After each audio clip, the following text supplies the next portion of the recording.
మన తెలంగాణలో ప్రస్తుతం జరుగుతున్నటువంటి బతుకమ్మ ఉత్సవాల గురించి మాట్లాడితే, మనకు ఈ బతుకమ్మ పండగ అనేది నిజంగా ప్రత్యేకంగా తెలంగాణకే ఉంటుంది. ఎక్కడ దేశంలో ఎక్కడ చేయం.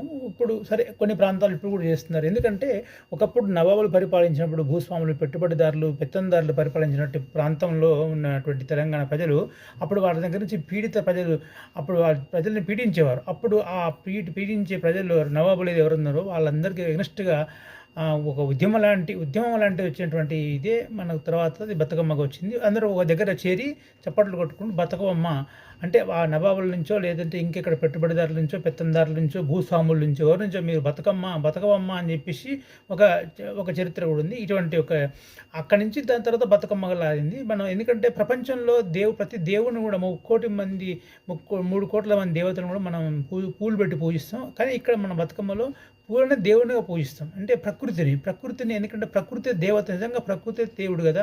ప్రకృతిలో ఉన్నటువంటి ఎన్నో ఉంటాయి. ఇవన్నిటిని మనం దగ్గర కలిసి పూజిస్తాం. అయితే అక్కడ ఇప్పుడు ఏందంటే ఈ పూలన్నీ మనం తీసుకొచ్చి ఒక దగ్గర పెట్టి పేర్చి బతుకమ్మ చేసి దాంట్లో గౌరమ్మని అంటే పసుపుతోని గౌరమ్మని చేస్తాం. అంటే దుర్గాదేవిని చేసి అందులో పెట్టి మనం పూజించి ఆ తర్వాత నదిలో కానీ చెరువుల్లో కానీ కలుపుతారు. ఎందుకంటే ఈ పూలలో ప్రతి ఒక్క పూలు ఆ పెట్టే పూలు ఎట్లుంటాయంటే అన్నీ కూడా బంతులు, చామంతులు, మందారాలు, ముద్ద మందారాలు, నందివర్ధనాలు, సీతాజడ పూలని ఇట్లా ప్రతి ఒక్క పూలు ఉంటాయి.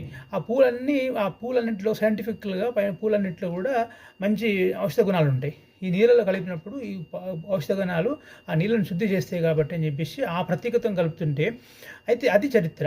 ఇప్పుడు చూస్తుంటే ఇంక బతుకమ్మ పాటలు పెడుతున్నారు. బతుకమ్మ పాటలు పెట్టి రోడ్డు మీద ఎక్కడో పెట్టేసి పాడుతున్నారు. ఆ బతుకమ్మలు తీసుకొచ్చి చెరువులో కలపట్లేదు, నీళ్ళలో కలపట్లేదు. ఎక్కడో ఒక మూల పడేస్తున్నారు. లేదంటే ఎక్కడో కుండీల్లో వేస్తున్నారు. సరే అది వేరే విషయం అయితే. ఇంకోటి ఈ పాటలు ఏందంటే అసలు ఏంది పాటలు ఇప్పుడు కొంతమంది చూస్తున్నాం. రాను బొంబాయికి రాను ఈ పాటకు ఇప్పుడు అక్కడ గౌరవం చేసి గౌరవం అంటే ఎవరు? దేవత. మనం ఒక దేవతను పూజిస్తున్నప్పుడు ఆ దేవతను అక్కడ ముందు పెట్టుకొని నిజంగా దేవత వస్తే ముందుకు రాను బొంబాయికి రాను లేకపోతే ఇంకేదో ఇట్లాంటి పాటలు పాడతారా? దేవత పారిపోదు అక్కడి నుంచి. అంటే ఏం ఏం మనం సమాజానికి ఏం మెసేజ్ ఇస్తున్నాం అర్థం కావట్లేదు. నిజంగా ఇది చాలా బాధాకరం. ఎందుకంటే బొంబాయికి రాను సంబంధం ఏంది? బతుకమ్మ సంబంధం ఏంది? బతుకమ్మ అంటే అందరూ 10 మంది కలిసి చప్పట్లు కొట్టుకుంటూ చేసి సైంటిఫికల్‌గా ఈ 2 చప్పట్లు కొట్టినప్పుడు కూడా రక్త ప్రసరణ బాగా జరుగుద్దని ఒక ఇది ఉంది. సో అది పాడాల్సింది కానీ డీజే పాటలు పెట్టేసి రాను బొంబాయికి రాను లేదంటే ఇంకొక నిమ్మ తోట ఈ పాటలు ఎంత అశ్లీలత పాటలు ఉంటే ఆ పాటలు పాడుతూ పిల్లలకు ఈ జనరేషన్‌కి తెలియట్లేదు. బతుకమ్మ అంటే ఏంటి? బతుకమ్మ అంటే అందరూ కలిసి ఉదయం కూర్చొని పాటలు పాడుకొని డాన్స్ చేయటం, డీజే పెట్టడం ఇదే బతుకమ్మ అని తెలుస్తుంది. కానీ తప్పది. మన చరిత్రని తెలపండి దయచేసి. ఇప్పటికైనా మహిళా సంఘాలు కొంచెం ఆలోచించాలి దీని మీద. ఆ డీజే పాటలు, అశ్లీల పాటలు మానేసి బతుకమ్మ పాటలు పెట్టండి దయచేసి. థాంక్యూ.